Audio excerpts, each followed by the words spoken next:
I'm currently navigating a challenging situation marked by my family's expectations and financial disagreements within my marriage. It feels like my chance to inherit what I rightfully deserve is slipping away, overshadowed by my husband and his mother's relentless pursuit of wealth.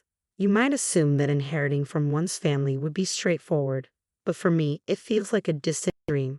My husband Henry and his mother are so fixated on money that they seem to believe they can lay claim to my late father's hard-earned legacy, a thought I find utterly unforgivable. Every day, my resolve grows stronger. I refuse to succumb to their insatiable greed. Allow me to introduce myself.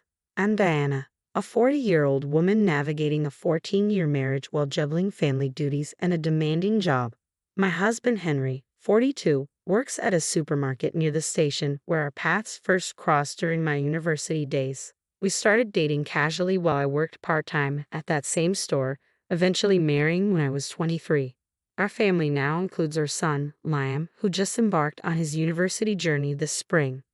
While I remain committed to my responsibilities, a troubling undercurrent runs through my life: Henry's reckless spending habits. Though he has the right to spend our hard-earned money, his constant demands for more, coupled with a lack of transparency, have worsened our financial situation. Discussions about money, especially in front of his parents, quickly turn into battlegrounds. My resistance to their endless requests often leads to fierce opposition, and tensions rise whenever Liam's grandparents visit, a sentiment Liam shares, often choosing to avoid their company. Recently, Liam dropped a bombshell that added even more stress to our already strained situation. He caught his father being unfaithful. This revelation left me heartbroken and furious, yet Liam's support gave me the strength to consider confronting Henry before making any major decisions. As I gathered my thoughts on how to address this delicate issue, an unexpected situation arose. Henry and his parents showed up in our living room. What seemed like a casual visit escalated quickly when Henry suggested an expensive trip to Hawaii, casually mentioning he needed $8,000 for it. My frustration boiled over, and I seized the moment to confront them, not just about their relentless financial demands but also about Henry's betrayal. The room fell silent as the weight of my accusations sank in.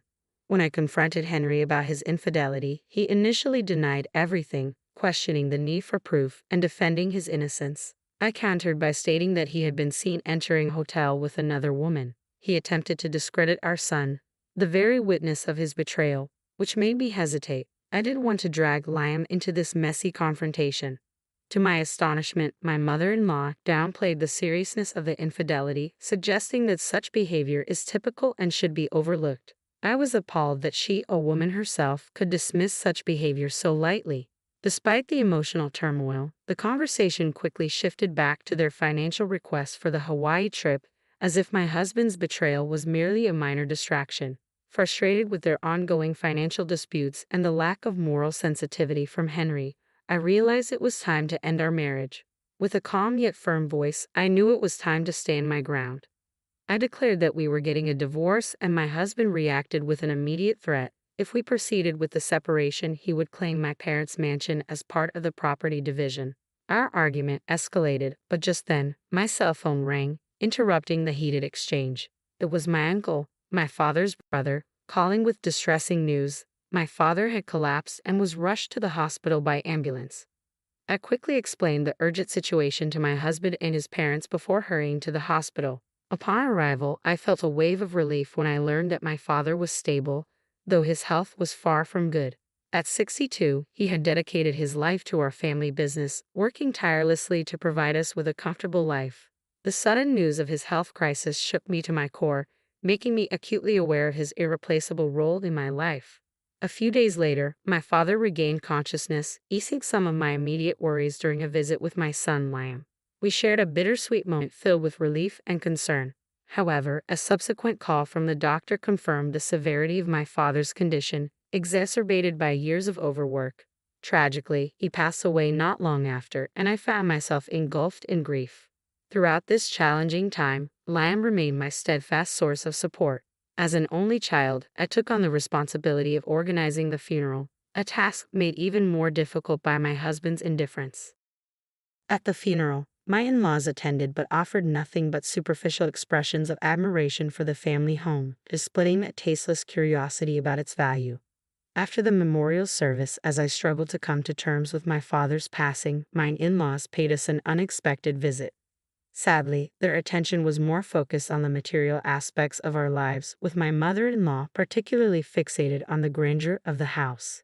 Their insensitivity and materialism only compounded the pain of our family's loss. As I grappled with my grief and began putting away my funeral attire, I felt a deepening sense of isolation. I received an unexpected call that my parents were on their way to visit. Confused and anxious, I couldn't help but wonder what prompted their visit. My apprehension grew as I braced myself for another conversation likely focused on financial issues. Determined to understand their intentions, I prepared for a meaningful discussion upon their arrival. When they walked in, the mood shifted. My in-laws, who had tagged along, settled onto the sofa with satisfied grins. Tension thickened when my husband suddenly suggested that we move out of our spacious house and proposed that his parents move in with us in a new home. Shocked by this suggestion, I reaffirmed my decision to proceed with the divorce, a choice driven by the need to manage my late father's affairs. Ignoring the reality of his infidelity and our impending separation, my husband nonchalantly insisted that everything we owned, including my inheritance, should be shared between us as spouses. His audacity, assuming entitlement to my inheritance, infuriated me. Meanwhile, his parents casually discussed their room preferences in the potential new mansion, further fueling my frustration. Determined to protect the legacy my father had worked so hard to build, I vowed never to let them have their way. The sheer gall of my husband and his parents treating my father's house and wealth as if they were rightfully theirs stretched my patience to its breaking point. A few days later, amid this turmoil, I received a call from my uncle. His comforting words reassured me that I was handling the situation well, despite the overwhelming challenges. However, the conversation took an unexpected turn when he mentioned he had urgent news to share, prompting us to arrange a meeting that very night. As he revealed shocking details about my husband and his parents, I braced myself for what was to come. I was stunned by the gravity of the information my uncle shared. Determined to find a way forward, I confided in him about the outrageous demands and claims made by my in-laws. Outraged by their boldness, my uncle reassured me that he would help manage the situation. Curious about his approach, I eagerly met with him the next day, bringing my son Liam along. The plan was to enlighten Liam about the true nature of his father and grandparents, preparing him for the difficult times ahead. Armed with this new strategy, I called my in-laws over to discuss the possibility of all 6 of us living together in my family home. The proposal seemed to catch everyone off guard, but once they realized we were serious, my mother-in-law quickly warmed up to the idea, excited at the prospect of living in what she referred to as a dreamlike mansion. However, that excitement was short-lived. Reality struck when my father-in-law mentioned the cancellation fee for their previously planned trip, demanding reimbursement. Their unabashed self-interest was glaring, and I was appalled by their audacity. Yet my mother-in-law, unfazed, assured everyone that they would manage the finances soon enough, brushing aside any immediate concerns. Having dealt with my husband and in-laws' relentless pursuit of money for so long, I had become somewhat numb to their schemes. But this time, their sheer selfishness struck a deeper chord, reminding me of the challenging road ahead and standing up to their manipulative tactics. Liam, who wasn't used to their blatant greed, was clearly upset and angered by their behavior. To comfort him, I gently patted his shoulder and assured him that we would manage the situation together as the conversation continued about the possibility of moving into my family home. I decided to play along, fully aware that my in-laws' expectations were far from reality. My husband, Henry, probed into the logistics of the move, his tone unusually sharp. Trying to ease the tension, I explained that Liam and I would go over first to prepare the house, emphasizing that it was a substantial task and we needed to start early. However, Henry expressed doubt about Liam's ability to handle such responsibilities, given his status as a student. I skillfully reassured him that Liam was more than capable, though Henry remained somewhat skeptical over trivial issues. Despite the underlying tension, my mother-in-law was cheerfully oblivious to it all. The conversation soon drifted to the size of the mansion and the number of rooms, which excited her. Seizing the opportunity, I told them they could choose their rooms first and even suggested a gradual approach to cleaning and organizing, considering my busy work schedule. My measured responses temporarily satisfied their expectations, leaving them pleased with what they perceived as a victory. In my mind, however, I was devising a plan to challenge their presumptions and bring their lofty expectations back to reality. The moving day was scheduled for a month later, giving me time to strategize and potentially change the course of events to better align with fairness.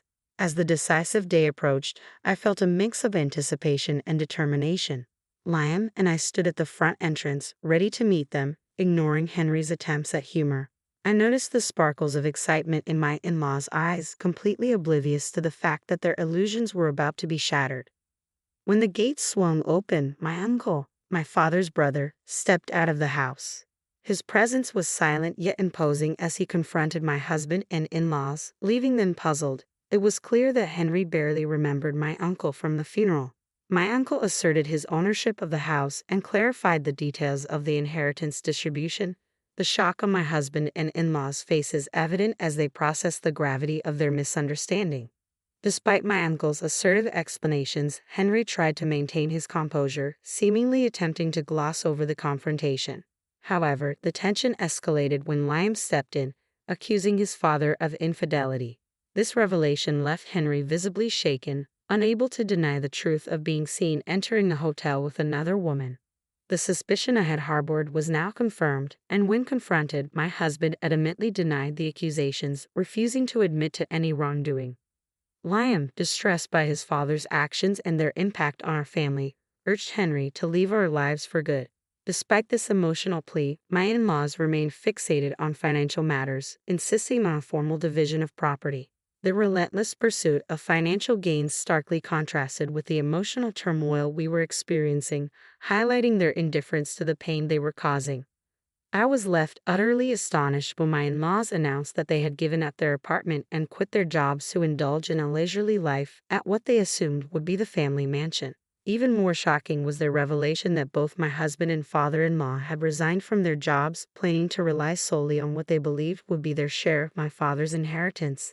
Bewildered by their rash decisions and presumptuous expectations, I stood firm in asserting my rightful claim as my father's child, anticipating a fair division of his substantial property.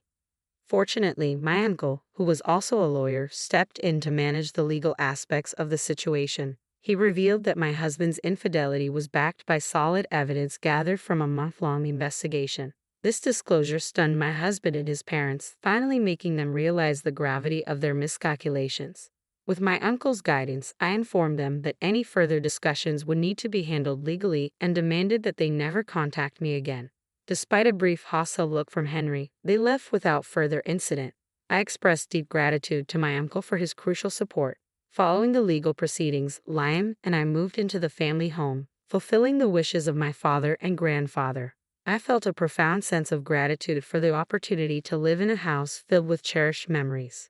Inspired by his uncle's example, Liam dedicated himself to his studies with the goal of becoming a successful lawyer. Meanwhile, my ex-husband and his parents faced tough times, struggling to find new jobs and adjusting to an old apartment. The repercussions of their actions began to unfold as Henry, now financially strained, reached out for help. However, having severed ties completely, I declined to provide any financial support, reinforcing our estrangement. As he tried to adjust to his new reality with part-time and day jobs, their earlier scheme to finance a non-existent luxury trip unraveled, further exposing the extent of their deceit. Relieved of these burdens, I focused on my career, eagerly looking forward to seeing Liam graduate from college, proud of overcoming such significant challenges.